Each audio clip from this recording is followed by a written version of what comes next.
أعوذ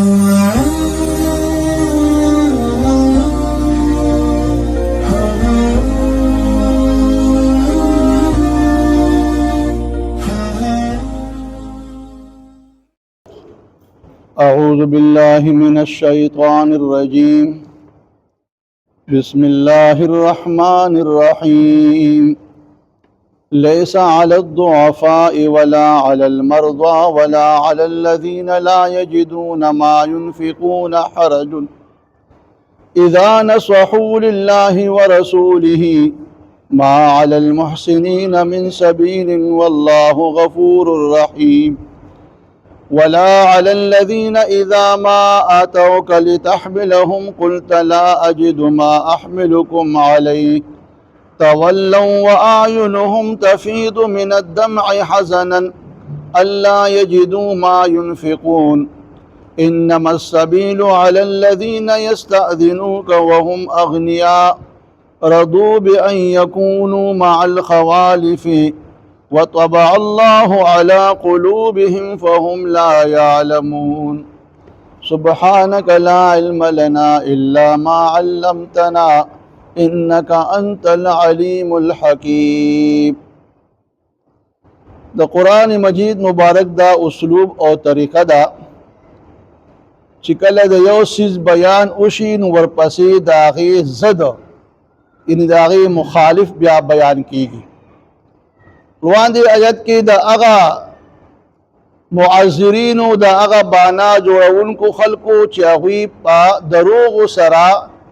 د جهاد نه د ځان د بچ کولو دپاره عذرونه بانې پیش کولی د هغې بیان روان دی وشو. اوس په دې آیاتونو کې د هغه معذرین د هغه معذرون بیان کیږي چې کم په حقیقي لحاظ سره معذوره دي او په حقیقت کې ورته عذر دی نو د هغې اوس الله په دې آیاتونو کې ذکر کوي او د هغې قسمونه بیانوي. نو درې قسمه حقیقي عذرونو والا کسان الله ذکر کوي چې لومړی لیس علی الضعفاء نشته په کمزورو باندې. ضعفاء نه مراد دلته هغه کسان دي چې هغه جسمانی لحاظ سره اگر چې بدنی طاقت پیسې واوي لیکن د عمر په بنا باندې بوډاوالي ته رسېدلي وي، بیبیانې دي، ماشومان بچي دي، نو مراد ترې دغه دي ضعفا. دوی گویا د جهاد نه مستثنا دي، که دوی جهاد د الله نړل نو دوی باندې څه ذمواري نشته، څه ګناه نشته. دویم قسم ولا علی المرضى او نه په هغه کسانو باندې څه ګناه شته چې هغه بیماران دي، گویا ړانده دي، ګوډ دي، شل دي، یا سخته بیماری داسې چې په هغه بیمارۍ کې دي جهاد لګتی نشي. نو دا قسمت دویم قسم خلق د بیمارانو دي، نو دویم د جهاد نه چې کوم دي که لا نو ګناه پې نشته. او دریم نمبر هغه خلق چې ولا علی الذین لا یجدون ما ينفقون. دریم نمبر دا هغه خلق دی چې جسمانی لحاظ سره خو طاقتور دي، صحت هم ټیک دی، خو لیکن د جهاد دپاره ورسره ساز و سامان نشته، سورلی نشته، خوراک وغیره نشته. نو دا کسان چې هر کله دوی اس قسمه سامان نه لري نو دوی که هم جهاد لله نړل نو پدیم سو ګناه نشته. الله حرجون اس ګناه پدې درې قسمه خلقو باندې نشته. چا چې دغه حقیقي عذرونه دي نو دوی د جهاد نه مستثنا دي. خو دلته ورته یو شرط بیانېږي چې اذا نصحوا لله ورسوله، هر کله چې دا خلق دا کوم معذورین دي چې دا خلق چې کوم دي مخلصین وي د الله او د الله د پیغمبر سره، دلته د نصیحت نه مراد چې کوم دی هغه اخلاص دی چې ګویا دوی په صحیح معنو کې په رښتیا زړه سره الله د الله پیغمبر باندې ایمان وي، مخلصه مؤمنان وي او دې ته دا عذرونه دي نو دوی دا که جهاد لاله نه نو هغه څه ګناه پې نشته. د نصیحت باره کې یو حدیث کې راځي چې الدین النصیحه، دا دین چې کوم دی دا نصیحت دی او خیر خواهی ده. صحابه کرام عرض کو چې قل لمن، دا الله پیغمبر د چا د پاره دا خیر خواهی ده؟ وی فرمای لله ولرسوله ولکتابه ولائمة المسلمین وعامتهم. دا دین خیر خواهی ده د الله د پاره، د الله د پیغمبرانو د پاره، د کتابونو د پاره، او د مسلمانانو د امرو بادشاهانو د پاره، او د عام مسلمانانو د پاره. و د الله د پاره نصیحت خیر خواهی ده چې را یو سړی په صحیح معنو سره د الله د توحید اقرار وکړي، د الله چې کوم دي څومره صفات کمالیه دي په هغې باندې عقیده ولري، الله د تمام عیوب و نقائص د پاک ذات وګڼي، او بیا الله سره په عبادت کې او په صفاتو کې څوک شریک ونه ګرځي، نو دا خیر خواهی د الله د پاره شو. ولرسوله، او د الله د پیغمبران چې څومره الله پیغمبران دنیا ته رالیږلي دي هغه ټول پیغمبران حق پیغمبران ومني، او د الله آخري پیغمبر جناب محمد مصطفی صلی الله علیه وسلم د الله آخري پیغمبر ومني، او بیا دغه پیغمبر سره مینه او محبت وساتي، او دغه د احکاماتو تابعداري وکړي، او دغه د اهل بیت سره محبت وساتي، او دغه په سنتو باندې عمل وکړي، او د کتاب دپاره خبرداره چې قرآن مجید دا د الله کلام دی، د دې کلام سره بل کلام سره مثل هر څوک پیش کولی شي نه. اوس د دې کلام دا خیر خواهی ده چې دا کلام دا کتاب اول زده کول دی، بیا د دې تلاوت دی، په دې باندې ځان پوهول دی، په دې کې چې کوم احکامات دي په هغې عمل کول دی، کوم نواهی دي د هغې نه ځان بچ کول دی. او بیا ولامة المسلمین، کم چې د مسلمانانو بادشاهان دي امرا دي، نو د هغې د حق خبره کې د هغې امداد کول، د هغې بیا د حق خبره کې د هغې اطاعت کول، که د هغې نه څه غلطي وشي په هغه غلطۍ باندې هغې ته خبرداری ورکول، د هغې نه بغاوت نه کول، د هغې په اقتدا کې چې کوم دي مونځ کول، جهاد لتل، دغه شان د دین نو چې کوم احکامات نافذ کول وي په هغې کې د خپل مشرانو پسې دا امداد کول دي، او وعامتهم تمام مسلمانانو سره خیر خواهی کول، چرا هر مسلمان د بل مسلمان روح دی، داغه غم او داغه خوشحالی کې به شریک وي، داغه ته به صحیح لاره ښیي په نرمۍ سره، او د بد لارې نه به منع کوي، او کوم څیز چې ځان له خوښوي هغه به هغه له خوښوي، هغه سره به هلکې به حسد بغض کینه نه ساتي، دوکه فریب به وله نه ورکوي، او داغه خیر خواهی به لټوي. نو دا چې کوم دی دا الدین النصیحه، دین نصیحت دی. ما علی المحسنین من سبیل والله غفور، او نشته د نیکوکارو خلقو باندې څه الزام څه ملامتیا، چې کوم خلق د الله حکمونه منونکي وي او په صحیح معنو کې هغوی کې دا عذرونه فرقوي، خدا الله او د الله پیغمبر سره مخلصین دي، نو دی باندې څه ملامتیا نشته، نه څه په الزام شته، نه ولا څه سزا شته. والله غفور رحیم، الله بخونکي او مهربان دی. اوس بل همدغه کسانو کې بیا یو بل ګروپ دی چې الله لا یجدون ما ينفقون حرج، نو په دې کې اوس مزید بیان کوي چې وعلى على الذين اذا ما اتوك لتحملهم قلت لا اجد ما احملكم عليه، نشته ګناه پاغه کسانو باندې هم اے پیغمبر چې کله تعالی راشي چې ته سور کې په یو سورلۍ باندې، نو قلتا تو لا اجد ما احملكم عليه، نموم زه داسې سورلي چې تاسو په هغې باندې سور کوم، ګویا تا نه سورلي طلب کړي، او ته وله چې کوم دغه ټایم کې تا سره څه وینه بیت المال کې هم څه نه وي، څه ګنجایش هم نه وي، او څه نور ذرایع نه هم چې کوم دی د سورلو بندوبست نه کېږي، او ته ورته دا ووایې چېرې ما سره خو سورلي نشته چې تاسو له ده سورلي مهیا کړم. اوس دغه کسان چې د جهاد جذبې پړه کې ده، خو لیکن غریبانان دي، سورلي ورسره نشته، پیزار ورسره نشته، او دغه شان نورم چې کوم دي د خرچ خوراک ورسره نشته، او ته ته دا خبرو کې چې ما سره خو شته نه، نو دغه دې کې چې کله دا مسلمانان تا نه واپس کیږي نو په ډېر داسې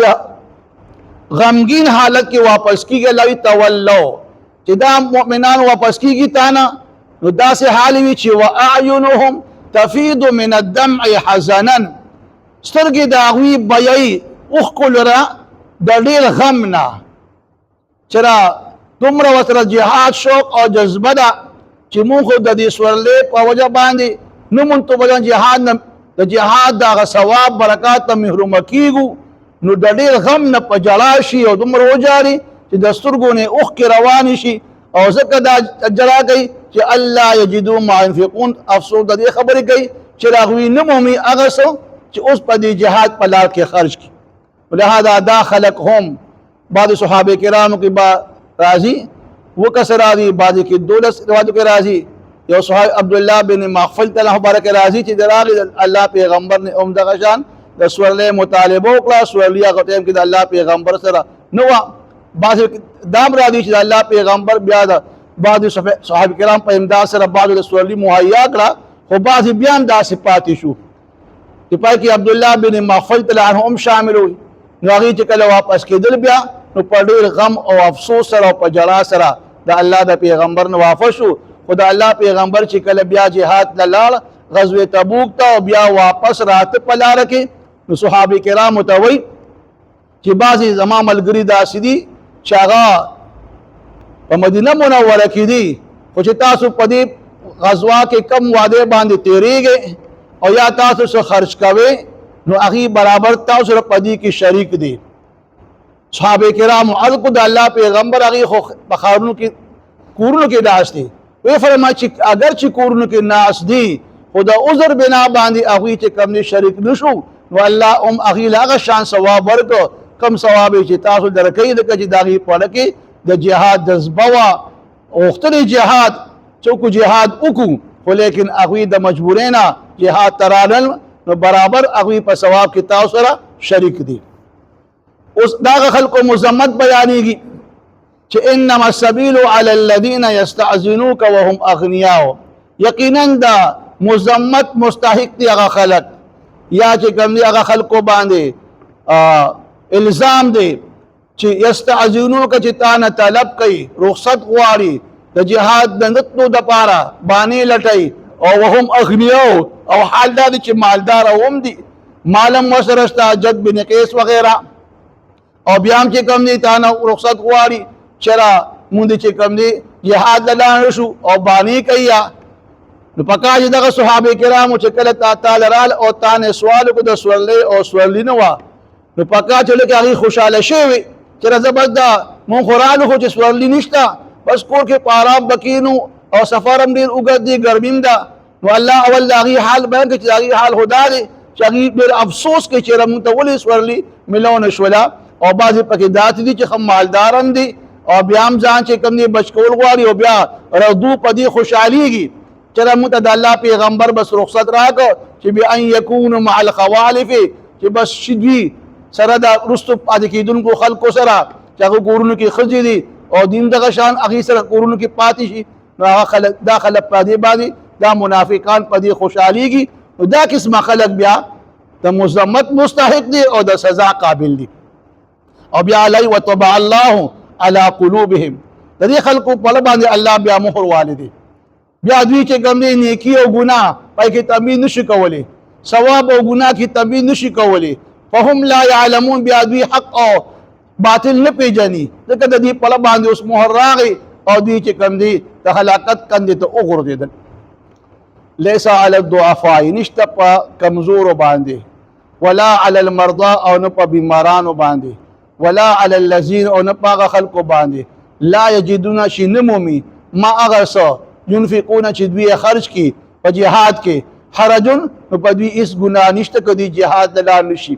اذا نصحوا، او هر کله چې دوی مخلصین وي لله ورسوله، د الله او د الله د پیغمبر سره، او دا هم پکې علما فرمایي چې دوی په دغه خپل ناسته کې بیا د دین اسلام تقویت خبرې کوي او خلکو ته د دین اسلام چې کوم دی هغه عظمت بیانوي، دا نه چې کور پاتې شو د دین اسلام خلاف پراپیګنډي کوي بیا خدا خلق اغه دي دغه استثناء بیا شامل پکې نه دي ما علی المحسنین او نشته په نیکوکارو خلقو باندې من سبیل الزام یا سب مزمت والله غفور رحیم الله بخون کې دي او مهربان دي ولا علی الذین ان پاک کسانو باندې اذا ما اتوکا هر کله چې راشي تا ته لتحملهم چې تدوی پسورلې باندې سور کې او قلت او تو لا اجدو چې زه خو نمم ما اغسور لي احملكم عليه چې تاسو په هغه باندې سوار کوم و تا نه سورلې مطالبو کې او تو له سورلي ورنکې نو دغه دې کې تولوا چې دا صحابه کرام بیا تا واپس کیږي نو واعینهم سترګې د دوی تفیض بیای من الدم وخ کلرا حزنا د ډیر غمنا الله یجدو ما ينفقون ځکه چې دوی افسوس پدې کې چې نمو دوی هغه څه چې خرج کې دوی په جهاد کې و انما السبيل یقینا د مزمت مستحق دی هغه خلق یستاذنو کجتانا رخصت طلب کوي اجازت طلب کوي چې رنګ جهاد لا نشو وهم اغنیاء او په داسې حال کې چې داخلك مالدار دي او بیا ردو خوشحالي کی په دې خبره باندې بان یکونو چې شدوي مع الخوالف سره د رستو پاتې کیدونکو خلقو چې هغه خځې دي چې کورونو کې پاتې وي وطبع الله على قلوبهم الله مهر والده دغه خلقو پړونو باندې فهم لا يعلمون پر دوی هیڅ نه پوهیږي ليس على الضعفاء نشته په کمزور باندې ولا على المرضى او نه په بیمارانو باندې ولا على الذين او نه په خلقو باندې لا یجدون چې نمومي ما اغسو ينفقون چې دوی خرج کی حرجن اس قسم گناہ په دوی نشتا اذا نسهو هر کله چې دوی مخلصین وي لله ورسوله د الله او د الله د پیغمبر سره ما علی المحسنین او نشته په نیکوکارو خلقو باندې من سبیل الزام او یا سم مزمت یا سزا والله غفور رحیم الله بخون کې دي او مهربان دي ولا علی الذین ونپاغه کسانو باندې اذا ما اتاوکا هر کله چې راشي تا ته لتحملهم د پر د دې چې تدوی سوار کې په وسورلې باندې قلت بیا تو وته چې لا اجدو زه خو نمم ما احملكم عليه سورلی چې تاسو په هغه باندې سوار کړ ګویا سورلې مطالبو کې او تول سورلی ورنکي او تولوا بیا دا صحابه کرام واپس زیتانا په داسې حال کې چې واعینهم سترګې د دوی تفیض بیای من الدم اخ کلرا حزنا د ډیر غمنا الله یجدو ما ينفقون او افسوس کی د دې خبرې چې نمومي هغه څه چې دوی خرج کی په جهاد کې انما السبيل على الذين یقینا دا مزمت مستحق دي هغه خلق یستاذنو کا چتانا اجازت او رخصت طلب کوي او غواړي د جهاد د نتو د پاره وهم اغنیاء او حال د خمالداران هم دي ردو او پدی خوشاليږي بان يكونوا چشدوي مع الخوالف سرا د رستو پاتې کیدونکو خلقو وطبع الله على قلوبهم الله مهر والدي د دې خلقو پرونو باندې فهم لا يعلمون پس دوی هیڅ نه پوهیږي